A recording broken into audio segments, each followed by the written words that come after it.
What's up, everyone?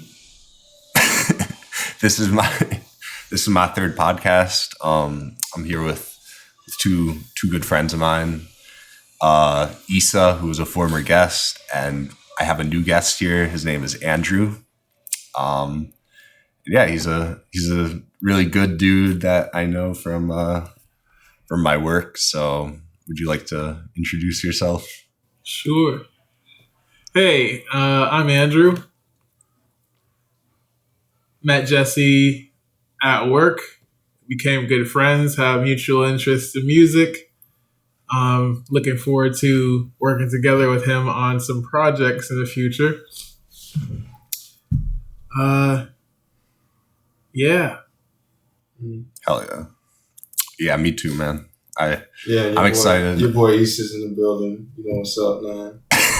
Air horns all over the... I'll insert that. Forgot about me. I'm here. I'll insert that. Also, I'm very friendly with Andrew. We all kind of like work with each other.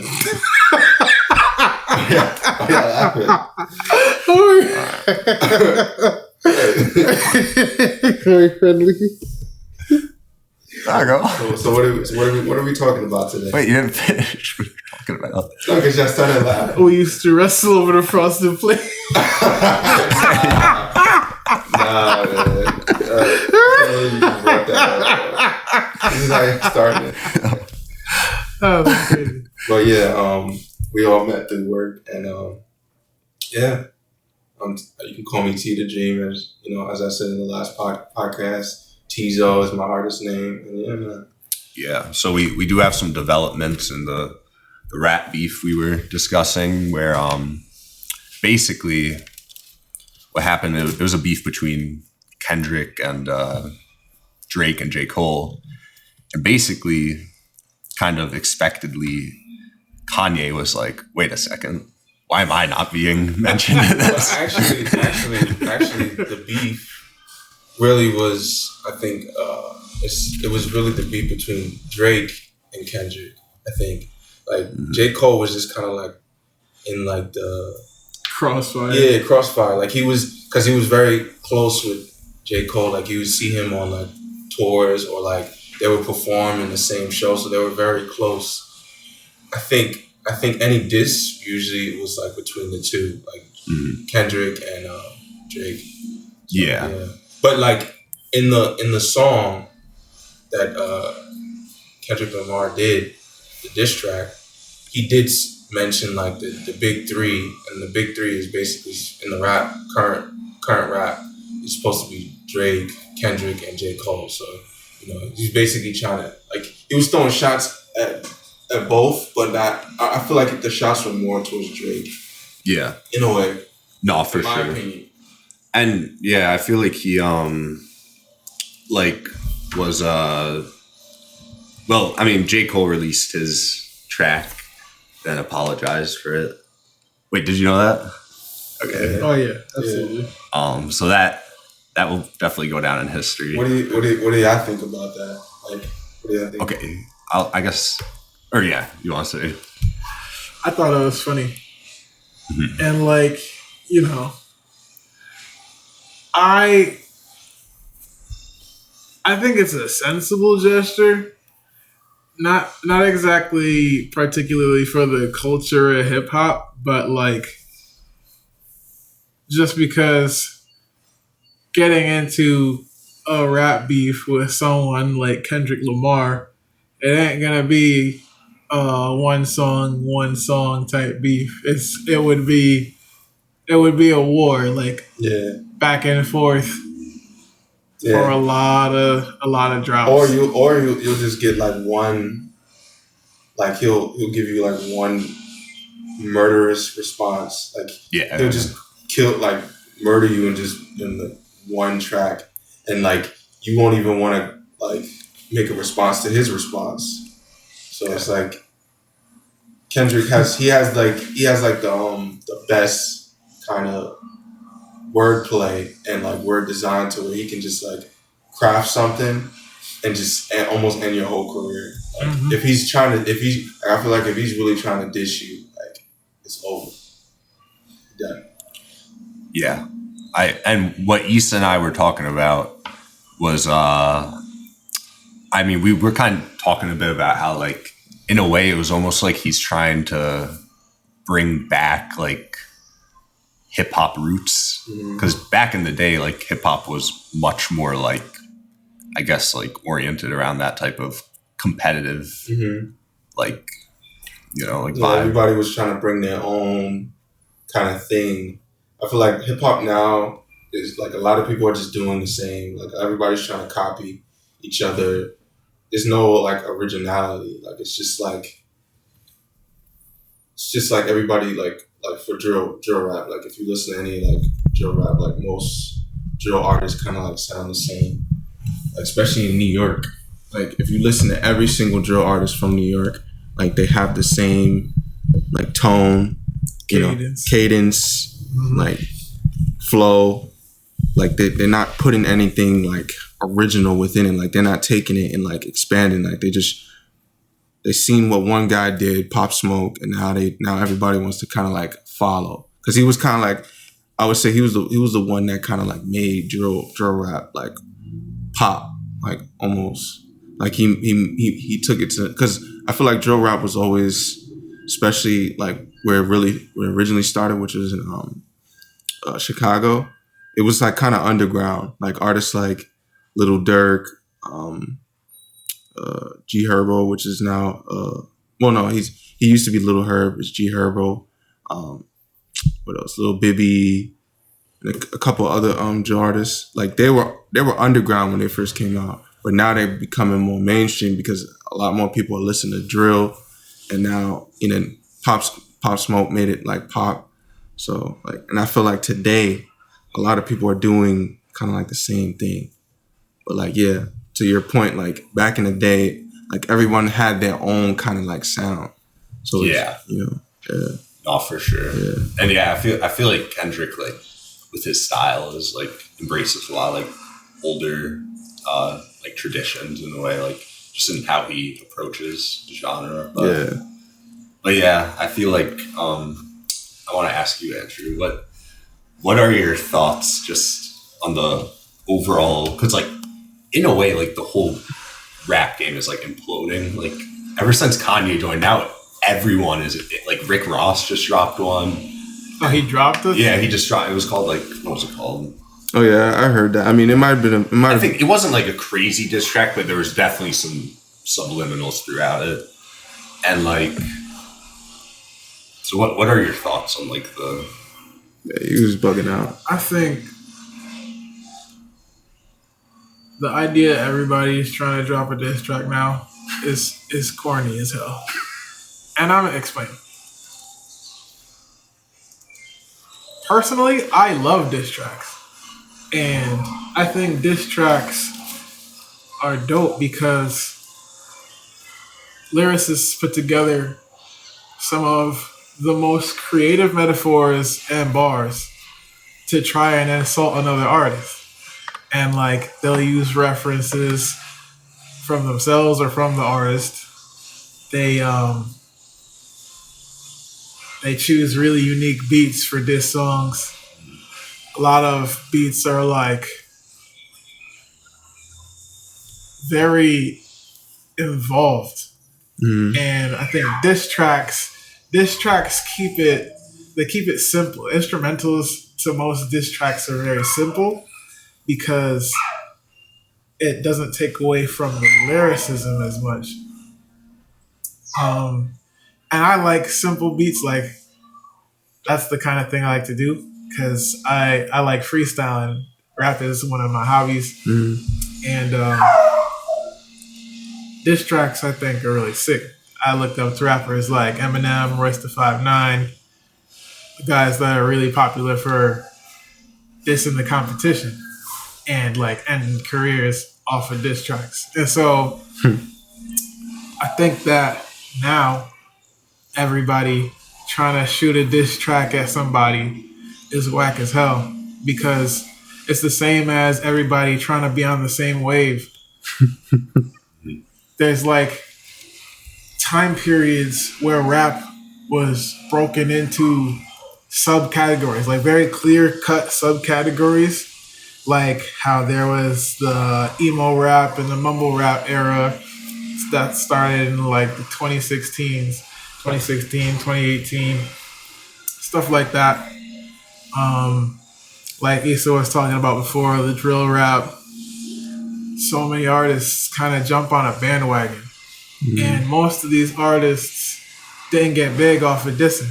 Most of these artists got big off of choosing a style, kind of sticking around it.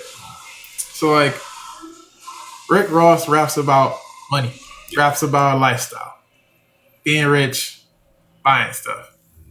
I've never heard Rick Ross try to insult somebody. No. Not in music form. So the fact that he's trying to jump on a track to shoot shots at somebody is just out of character. I just researched it. It's a diss track towards Drake, just to clarify. Yeah, it's because I think there was like a, I don't know, like AI art or something, but on the track, the I don't know if it's a thumbnail or just the artwork, it's basically like a white dude that kind of looks like Drake. And within the diss track, you hear him basically call him a white boy the whole time. Like, yeah. Every diss track. So that's basically the premise. Like the Pusha one where he's in the paint, or he has the paint on his face and all that. Like with the story of Adidon and all that. Oh, yeah. Yeah. See, that's the thing is, Kendrick Lamar is known to diss people. So when he disses somebody, I don't really bat an eye, you know what I'm saying? Like, I like when he disses people because it's creative, it's dope. And like that kind of like aggression is something I'm accustomed to and something that I'm drawn to in terms of listening to music. Hobson's another artist that is really good at dissing people.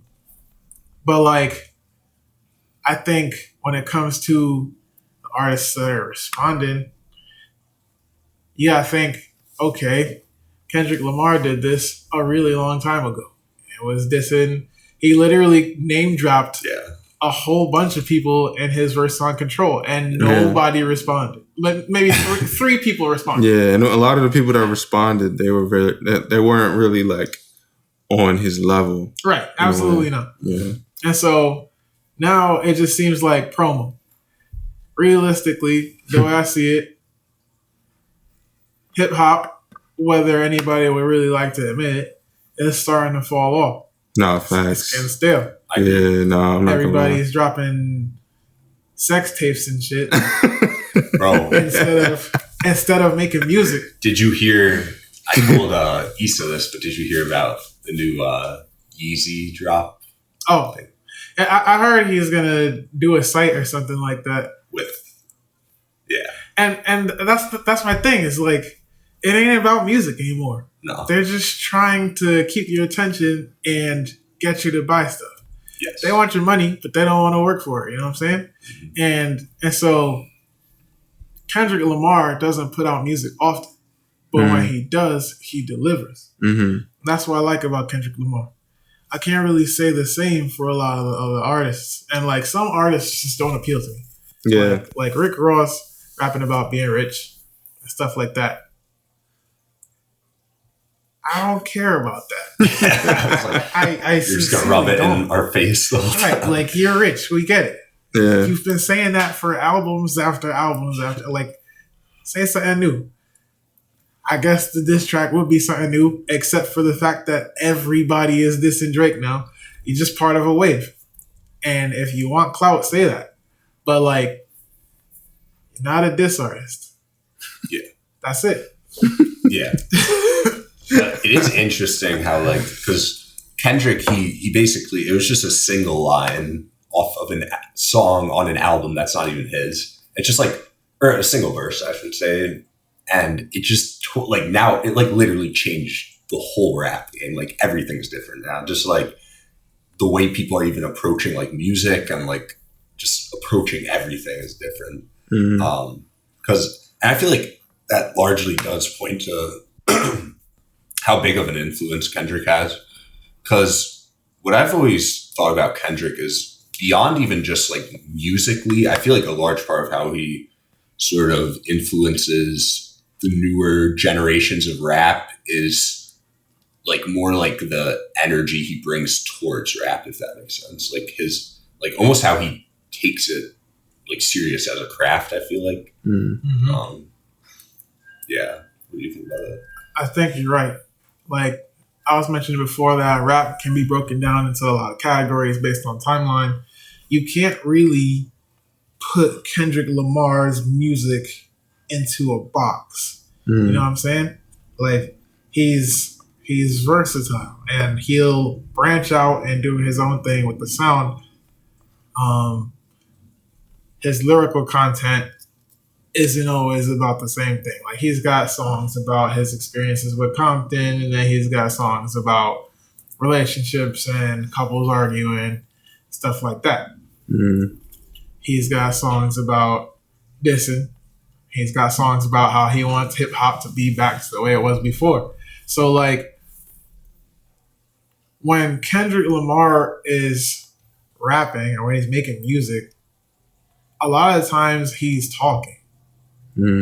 Like a lot of rappers write to basically to put words on a track. You know what I'm saying? A lot of rappers they fill void space on an instrumental. When Kendrick Lamar is making music, he's communicating.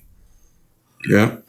And that's something that a lot of modern artists don't do anymore. Yeah. And I have thought about that because, like, for instance, Playboi Carti, like, his, like, melodic style of rapping and such, like, what I've realized is this, like, there is a place for that type of music, but I largely do feel that the drive for a lot of artists to make that type of music it's less effort. So it's essentially eliminating the task to actually have to say stuff that matters and just going.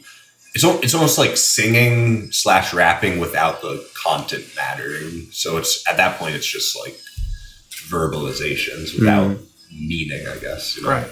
It's like you're trying to find something that sounds catchy and stick it onto a beat, and that's cool and all.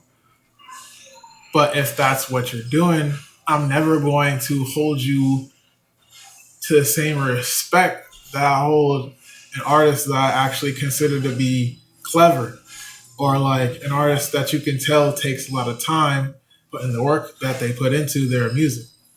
Like rappers that make party music, I do not consider them to be in the same tier as like Kendrick Lamar or like someone that's got a big name like that, has as many awards like that.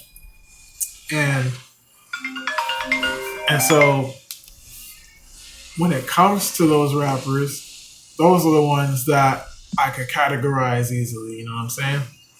Like Drake a pop star, bro. Yeah. And he don't like to hear it. But he is.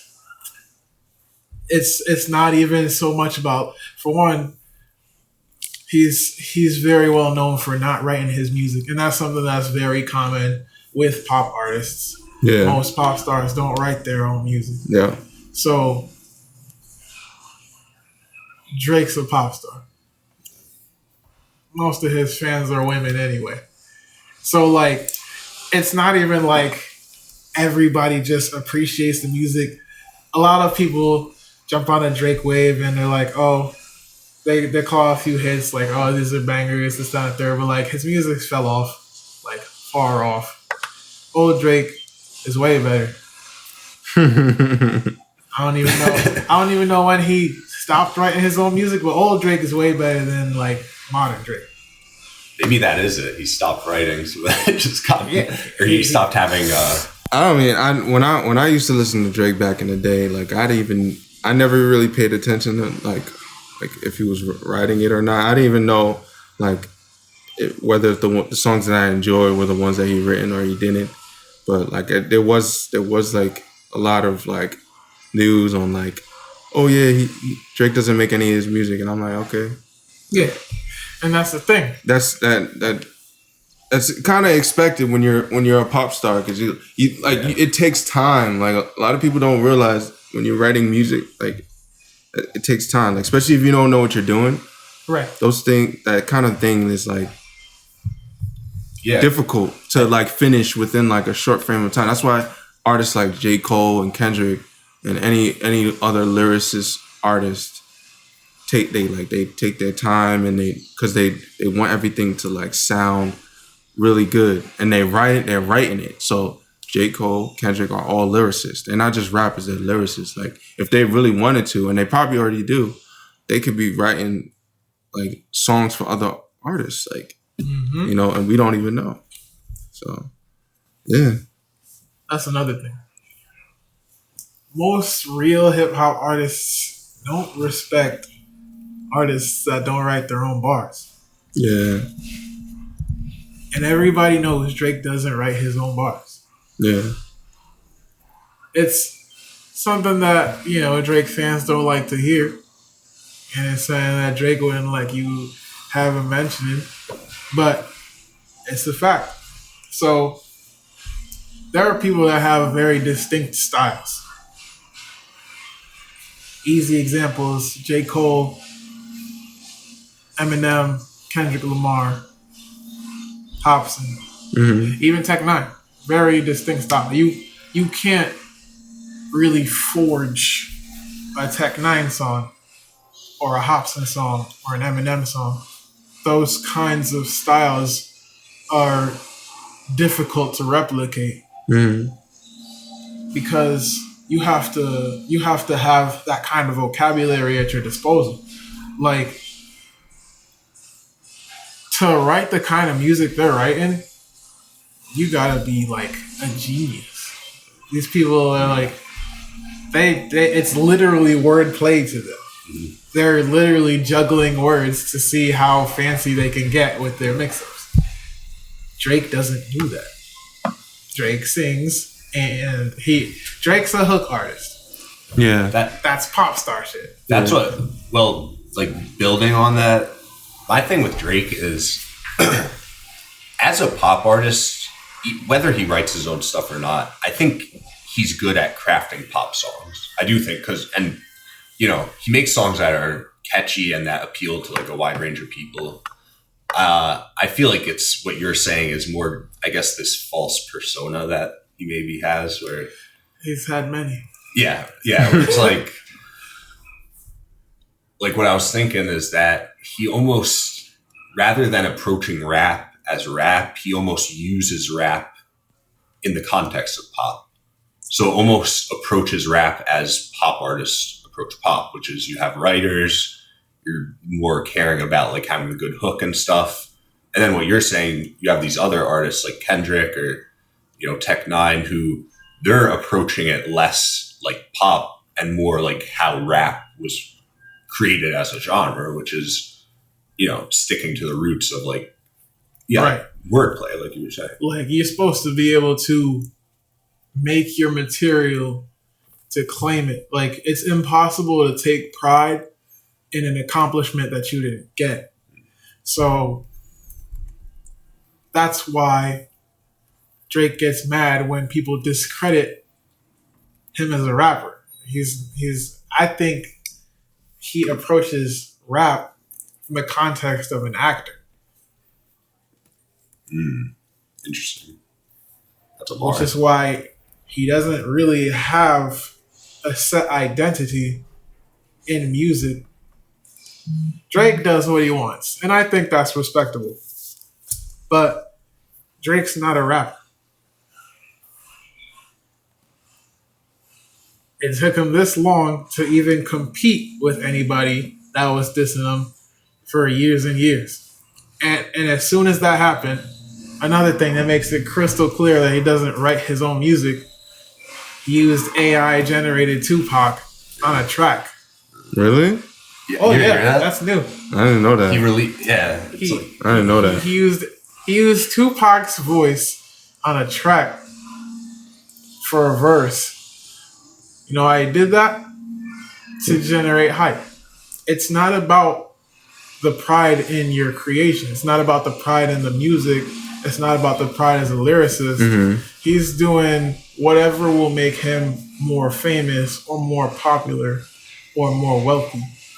Not what will make him more like respected. More respected, exactly.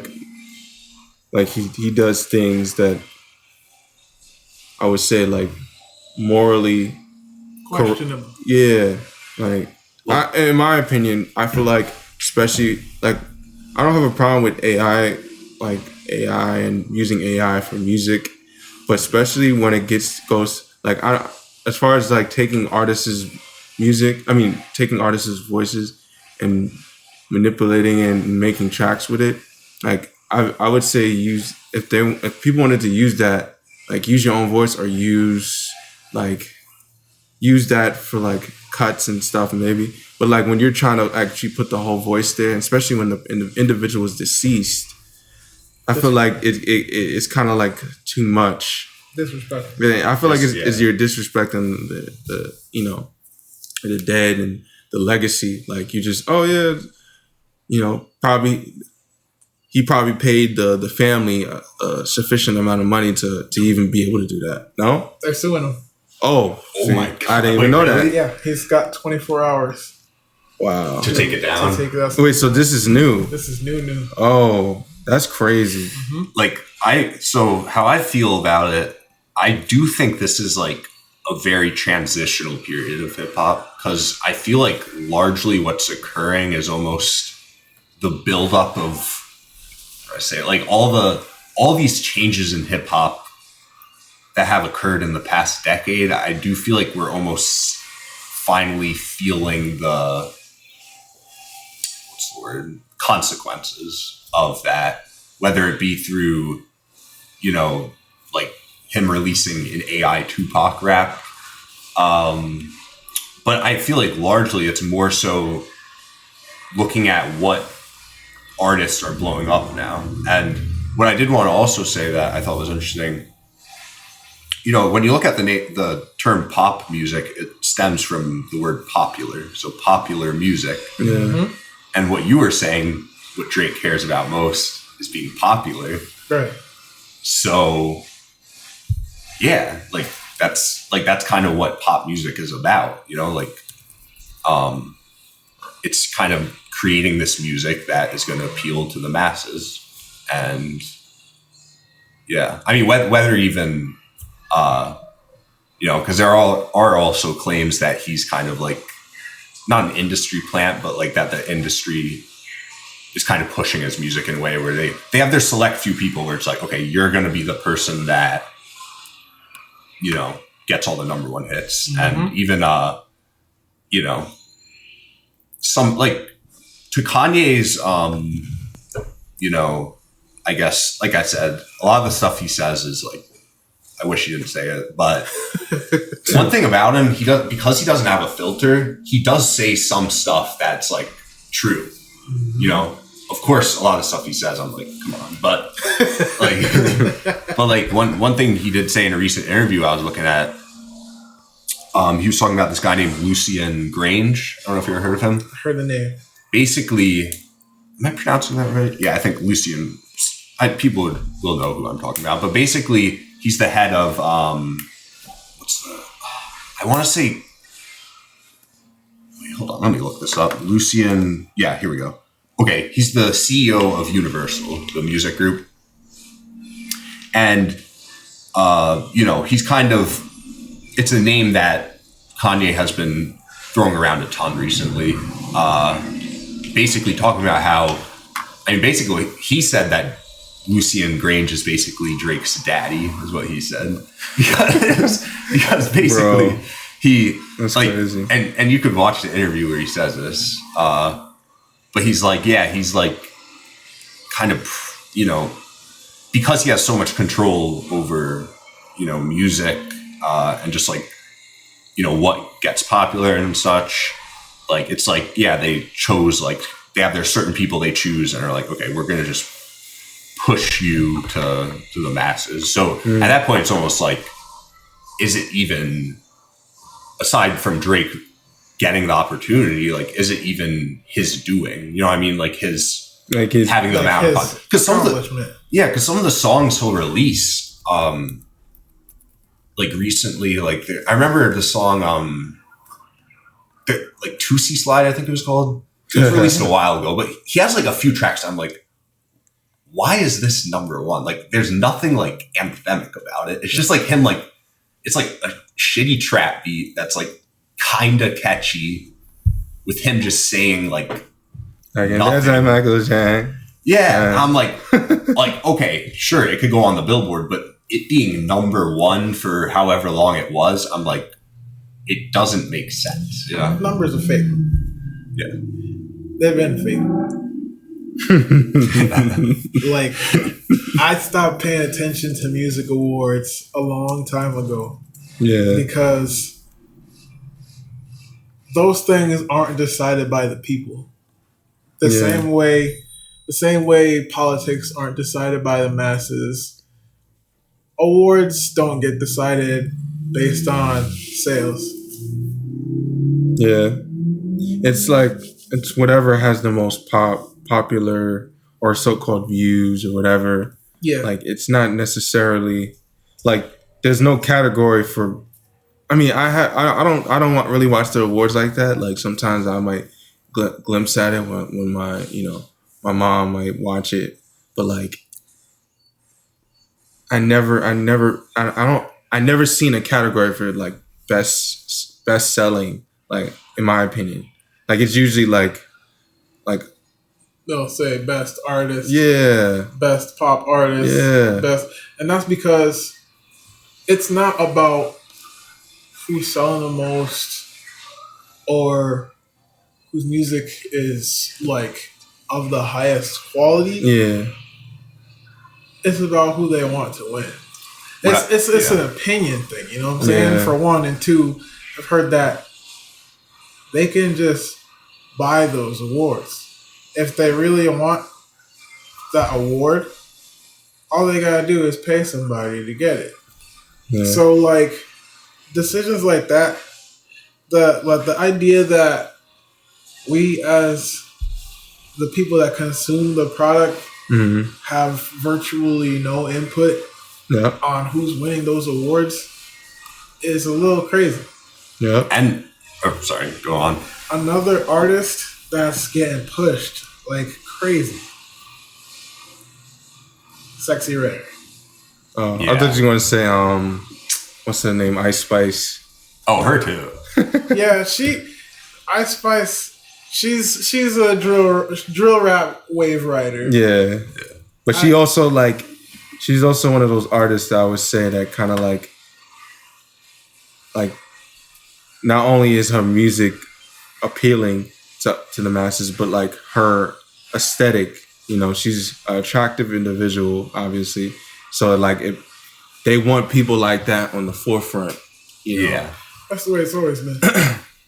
But what I did want to say about what you were saying was, I feel like a good way to sort of like verbalize the dynamic that's occurring is it's almost like the popularity precedes the music.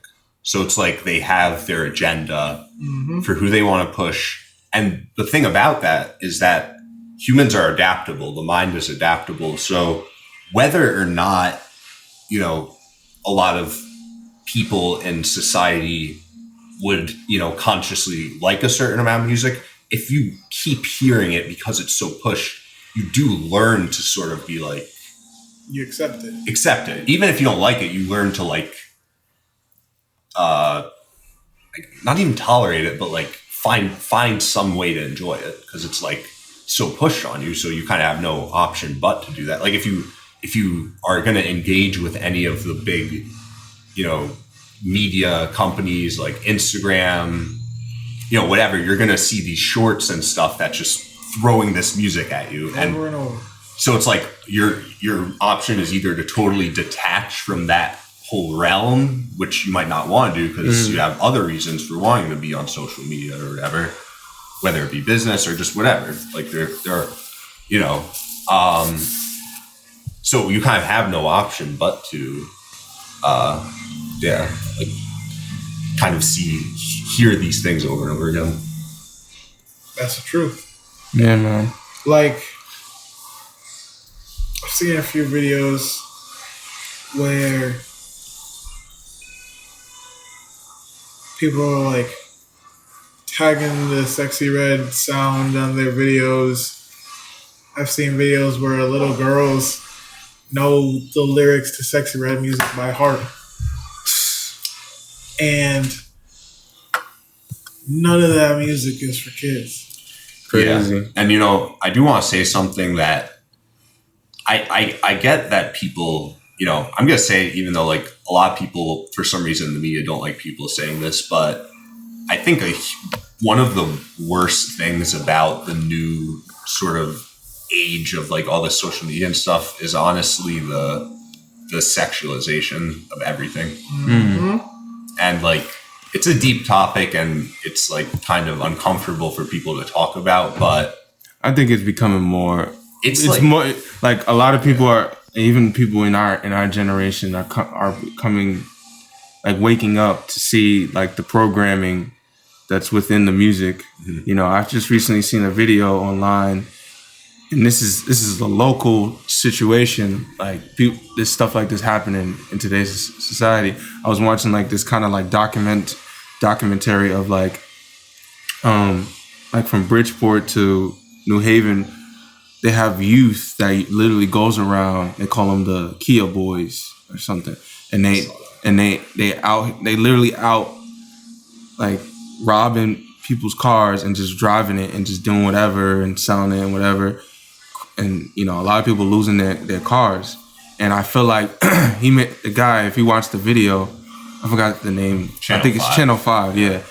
And he's basically, like, saying it within the video, like, a lot of like the culture of hip hop has influenced, like, a lot of the youth, and there's other things that add on to it to make the youth like that. But, like, I feel like music has played a huge role in, like, making the youth kind of, like, want to just be, like, rowdy and just, like, obnoxious and do a lot of, like, things that you know you shouldn't really be doing at a young age, and it can stir you into a dark path. And a lot of the music just enhances that. Even the normalization of, I was thinking of this the other day, but, like, OnlyFans, like, in the past, like, if someone were to say they did that, it's like an anomaly kind of. It's like, what? Right. Like, you do that? If someone says that now, it's kind of just like, oh, okay. Like, it's kind of almost comes with the territory in a weird way, which it shouldn't. Like, it sucks, but it's like. Well, for me personally, it's not okay. If anybody's in my vicinity, you know, obviously predominantly females are on that app. You know, they're capitalizing off that app. But, like, if I hear that she's into that, I'm just not. That's a turn off for me. Like, friend or person to be in a relationship with, like, that shows, like, that you're willing to kind of, like, take yourself to a level where you're basically showing things that people at mass shouldn't see. Like, even if it's your body, like, you know, you should respect your body enough to not display it for others. And my thing about it is that side of humans has always existed. Like, there's always been brothels, that type of thing. Yeah. My issue is that it is so freaking common, B, accessible, and C, beyond even accessible. It's literally pushed onto, like, in my personal experience, I've talked to, like, people about this, but so I use Instagram because I promote my music on it and stuff. And I get these ads constantly on it that are basically, like, sexual ads, like, beyond even what I want, right? I literally tried to find an option to remove the ads. I think there's a way. You just have to look it up. But I looked it up and there's no, like I'm sure there probably is some way, but if there is, it's this huge roundabout way. Like, there should be, like, a very simple option, like, I don't want to see this ad. Yeah. No, I did get some weird ads on YouTube, and I was just like, I was like, why am I getting this? And I tried to find ways to remove it. I haven't gotten it recently, but it was a brief moment where I was getting it. And I was just like, nah, this ain't it. Like you're on an app and you're trying to go on it to entertain yourself, and then you see something like that has no connection to you. It's like weird. All right, so shifting gears here a bit. Andrew, I know you rap and you freestyle, and I just wanted to hear, I guess, about your process with all that. All right, so primarily I freestyle, and that's more so because I don't always have time to write music. I've hit a good stint of time where I didn't have time to write because I was doing training to become a firefighter and still working another job at the same time. But freestyling is easy for me because I can freestyle anytime I want to. Most of the places I go, music is playing in the background. So I always am hearing a timing, a tempo, an instrumental of some kind. And even if there's lyrics attached to that music, I can kind of drown that out with the lyrics that are coming to my mind. And I use that as a method of practice as well. Because at times I'll freestyle and I'll come up with lines that I think are good enough to save that I wouldn't have come up with just sitting down trying to brainstorm new words or new metaphors in that sense. Freestyling is really cool because you find out what your style is when you're freestyling, as opposed to you intentionally trying to rap around a set sound or trying to aspire to create rap around a certain subject. When you're freestyling, you kind of say whatever comes to your mind. Yeah. And that could be about anything. It doesn't actually even have to make sense. A lot of times, it's like gaining a muscle memory for music. And the more you do it, the better you get. So for a process, the way I freestyle is I'll start by choosing a line or two that I have completely thought out. And those first two lines are going to rhyme every time. From that point, all I really do is I'll choose a word that I want to end a line with that rhymes with the previous line, or that rhymes with the previous way the line ended. And kind of roll the line forward to make it so that that last word makes sense with everything that I said leading up to it. And so, in a sense, me freestyling is like writing backwards. And at times, when I write music, I actually do it backwards. Most of the time, when I'm starting a song or a subject and I'm writing it down, the lines that I come to first are the theme. And a lot of those times, those lines sound very conclusive. So as opposed to starting a verse with that, those will be the lines that I end the verse with. And so I go back and I'll write down the lyrics that are going to come before those last few lines of the verse for it all to make sense. And so I could take 2 to 4 lines as my theme and make the rest of the verse leading up to it a reference to the 4 conclusive bars in the hook. And I kind of do that with freestyling. So as opposed to basing it on a theme and freestyling, I'm just making the first few words in the line make sense for the ending of the line. Okay, that's awesome. So I do want to ask, because I'm someone, I like to get into like the very meticulous aspects of something. So when you like, what's the process, if you could verbalize it, of the words, I guess, like coming to you? Like what is that like? That's actually tough to describe. Yeah. So a lot of times lyrics will kind of come to me on their own. And it's not necessarily something I'm actively thinking about. It'll be, I'm like at work, I'm walking, or I'm doing something, but my mind is in 2, 4, 8 places at the same time. And so, for one, a lot of time just thinking, I'm freestyling in my head. And those are the best ones, the ones I don't say out loud. You're just going to have to take my word for it. But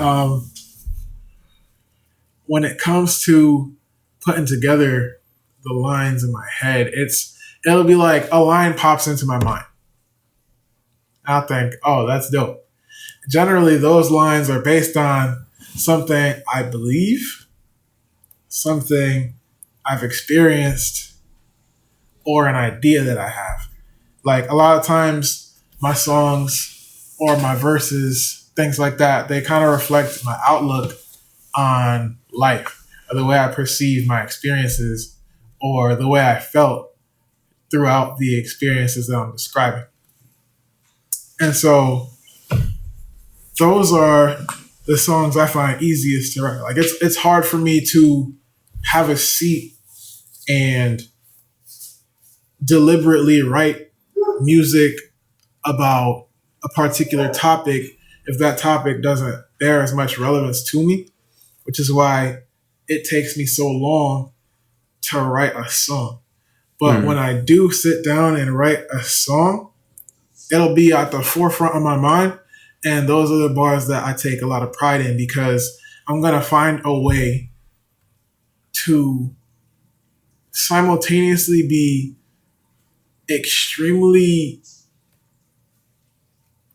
I'll say, descriptive. Kind of like what I'm saying is going to be precise. I won't have to use names, times, dates, or anything like that. Like you would understand what I'm talking about, or the description of what I'm feeling based on what I'm saying in the song. And that's where like tone, cadence, and those kinds of like mechanics in music come into play. Mm-hmm. So like if I do create a song, it's, so when I do write, it's always the words come to me. It's not like, most of the time I'm not brainstorming, you know what I'm saying? Yeah. Because I'll write based on what I'm feeling. I don't have to sit and try and come up with stuff. I'll make sure that the bars make sense and they sound good. Like there are times where I've written verses or choruses and I have the lines I'm going to use, and I'm flopping them 1, 2, 3, 4, 5, 6, 7, 8 to make sure they all sound good following each other, to choose which one sounds the most conclusive. And like, I'm making sure the syllables line up. I'm making sure the flow is nice. I'm making sure my flow switches are smooth and all my transitions are clean. I'm making sure the consonants sound good and nothing I'm saying.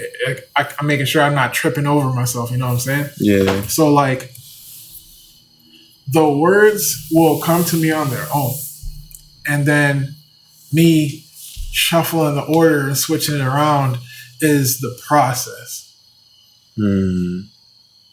Awesome. Okay, so not to get too like philosophical or whatever, but where do you believe those like downloads or whatever come from? Like, do you think it's your subconscious, like aspect of your brain, some higher power? Like, what's your belief of that, if you have one? when I write, that comes from within. Like, I definitely say my gift to write comes from God, but the thoughts that I put into paper or into a notepad or an app on my phone that I'm going to come back to, those things come from my self-conscious, and those ideas come from my experiences. So like, it's funny because it sounds kind of sad, but I feel like it's common.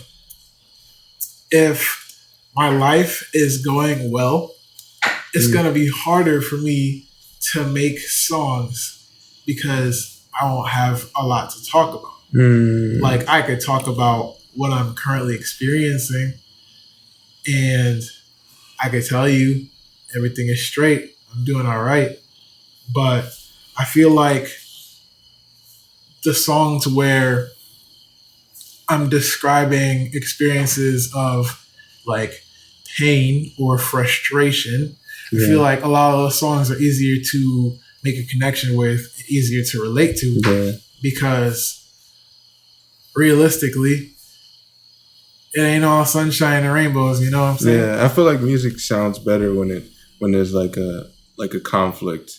You know, when it's like you said, sunshine and rainbows. Like, I feel like it's really hard for like some people like, I notice even in pop music, like a lot of people like a little bit of conflict, drama, you know, within the songs, as long as it's like not negative, you know, and it can make you think like, or have hatred or anything like, you know, within negativity, like, but like kind of like telling that story like makes people connect. They're like, oh yeah, I experienced that before. You know, yeah. The most popular songs, breakup songs.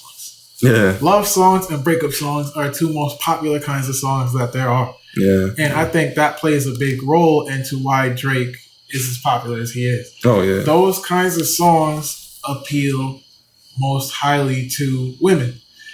Who's the most famous pop star in the world? Michael Jackson. Well, he's dead. Currently, the most famous pop star is Taylor Swift. Yeah. Oh yeah. How many albums has Taylor Swift written on just straight breakup songs? I mean, I never really listened to Taylor Swift, so I couldn't tell you. But I did hear a couple of her songs, and yeah, they were love related or romance related, whatever. Yeah. I don't know her to write anything else. I think I know one song by Taylor Swift that's not breakup related, and that's "Shake It Off." That played for like a few months. Oh right, that one's about like her haters. Yeah, but then again, that's the sense of conflict that people look for in the music. Yeah, that's easy to relate to. Yeah, everybody knows what it feels like to have someone that's hating on you while you're doing good. So that conflict is relatable, and that is what grabs people when you make a piece of art. That's what. So one thing I do want to say too is because I do make a lot of music, like a ton. And what I've, you know, because making music is like this experience where like if you do it so many times, you start to like look beyond just like the content and like actually like what is the underlying dynamic that is actually occurring. Because I like to like kind of analyze my experience in that way. And what I sort of came to, and it's actually very similar to what you said, where it's like, the gift, I do believe it comes from like a higher power. But I feel like my take, and it sort of ties into why I think people love like, you know, music that stems from conflict, and it often tends to produce the best art. My experience is that it almost feels like a biological thing where it's basically a means for your mind to express itself, to almost like resolve some conflict within yourself. So like in my eyes, that's, you know, everyone has their way of approaching that. You know, some might do it through art, some might do it through music. But I feel like it's almost like this biological like process that your subconscious is sort of in charge of, that almost like this like self like healing thing. I don't know. That's my, but that I've just had so many experiences like that where I'm like, it wasn't, because a lot of time people are like, oh, the song just wrote itself. Like I didn't even write it. Like I feel like it's almost like your subconscious just knows how to, I guess, like express. No, yeah, I would say, because I do have like a poem that I made a while ago, and I'm not really like the best like when it comes to literacy, but I felt like when I wrote it, I was inspired through whatever I was going through, and it made me create kind of like something that I'm proud of. I never released it, I kind of still have it saved in my vault, but like when I listen to it, I'm just like, I go back to when I was in that state and when I made it, and I just was kind of like surprised that it came out as good as it did, at least in my eyes. So I would say, yeah, I can agree that, depending on your situation, like the music can make itself, or the art can make itself, it kind of like your body like kind of like turns on and it just creates whatever. Yeah.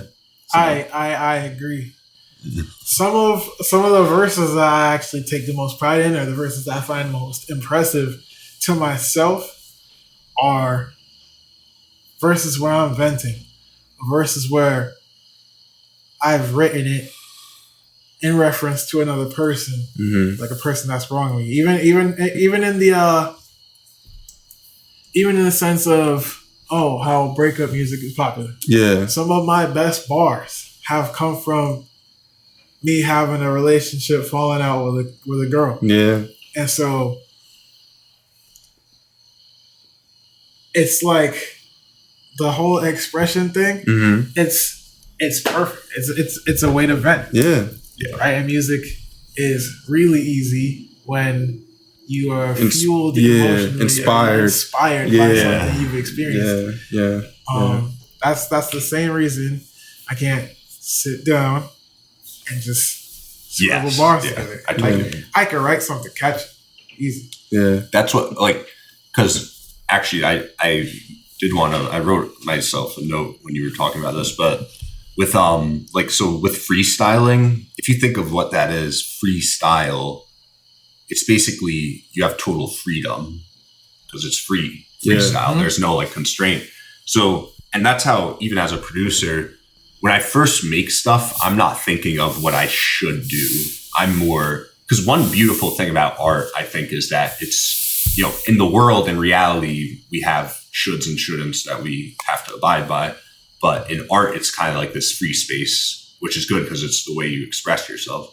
So, but with like what freestyling is, I feel like it's almost like you throw it all on without like, this like, it being like this constrained thing. Yeah. And then at least my approach is I'll then take that content and refine it. Yeah. So that it's more palatable. Yeah. Yeah. I have a question for you, Andrew. So like, what made you kind of like, I don't think I ever asked you this question before, but like, what brought you to like making like rapping, or just like what, like where were you at when you first kind of like became interested and then got into like deciding like, oh, I want to rap, or da da da, like where did that come from? That's actually a really funny story because it's simple, and it's funny because if like knowing what I know now and viewing music the way I view it today, I would have frowned upon that kind of a decision back then. But I was a kid when I started rapping. So the way I started rapping went exactly like this. One day, my cousin came to my house. I'm on a PlayStation. Which one? PlayStation 3. Oh, okay. I was probably playing Mortal Kombat. Okay. That was my game. Okay. Mortal Kombat 9?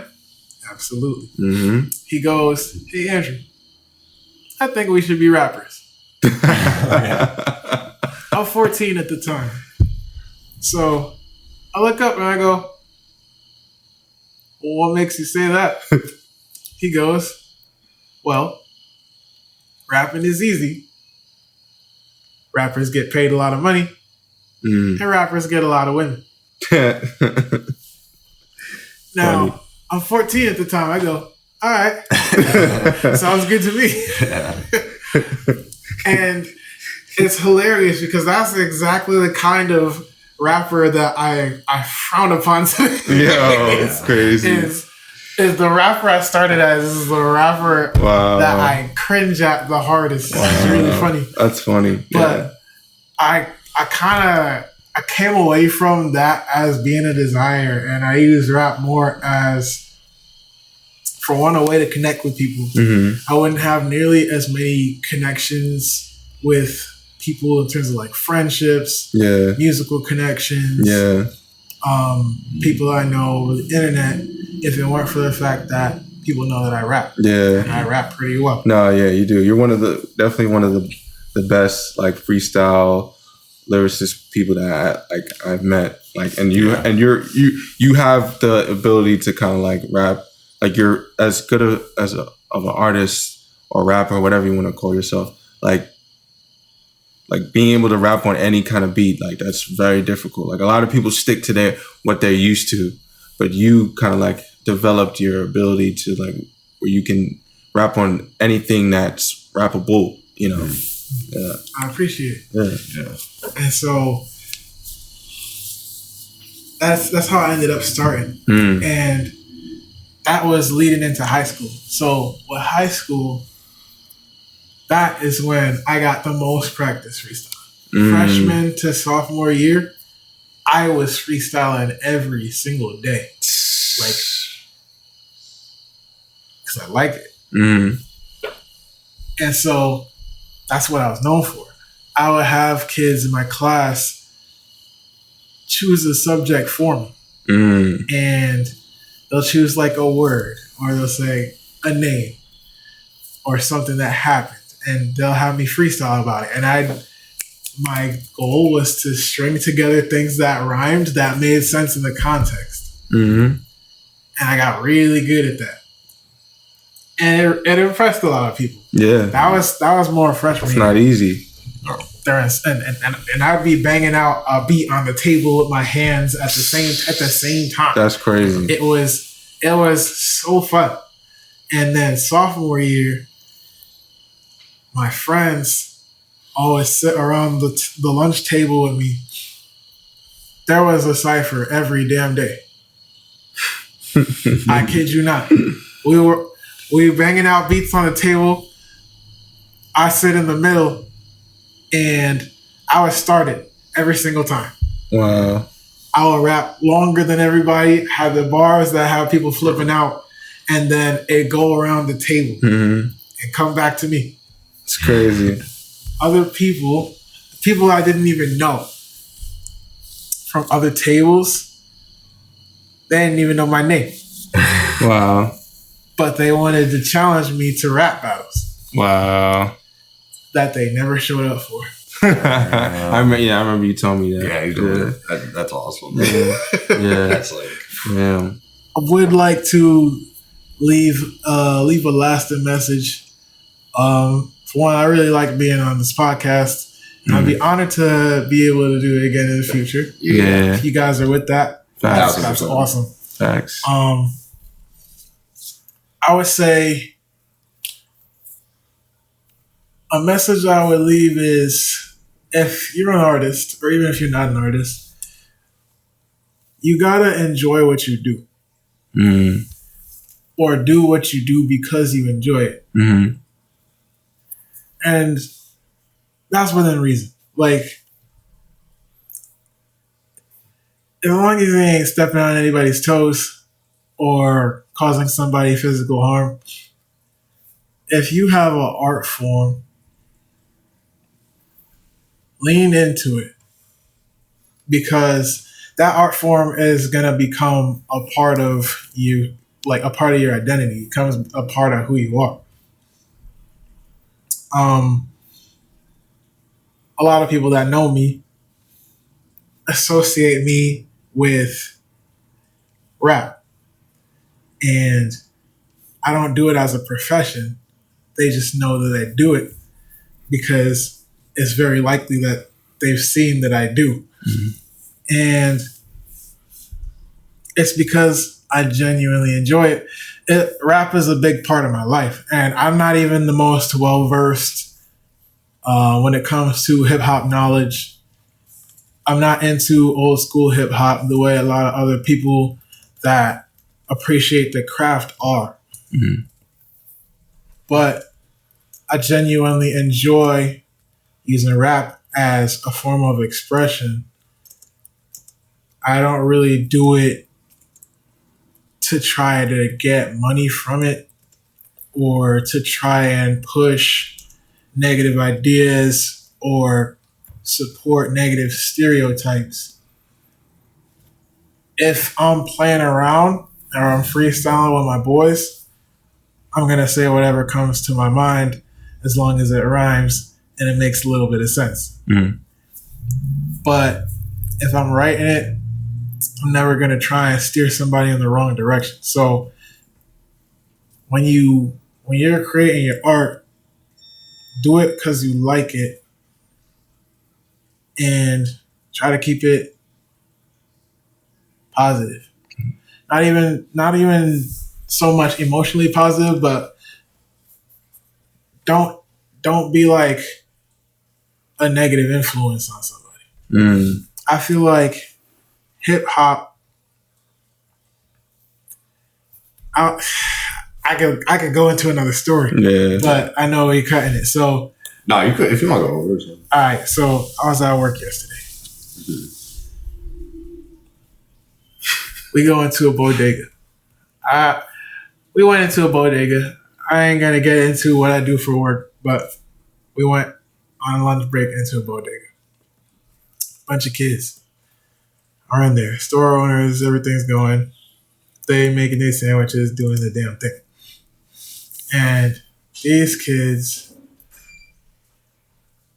were talking crazy. Like, I'd look at an adult crazy for having the kind of conversation that these kids were having. Those conversations are coming straight from the music. They weren't talking about musicians, but it's everything that these musicians talk about. So with that said, be a good influence because these kids take what you say and run with it. Yes. It's entertainment to you, but they turn it into a lifestyle. So don't give anybody the wrong idea. Well, that's my message. All right. It was good. And message. Yeah, it was really good. Okay. All right. Thanks for being on pod. Yeah, man. It was fun. Lisa, Andrew, Jesse. We're out of here.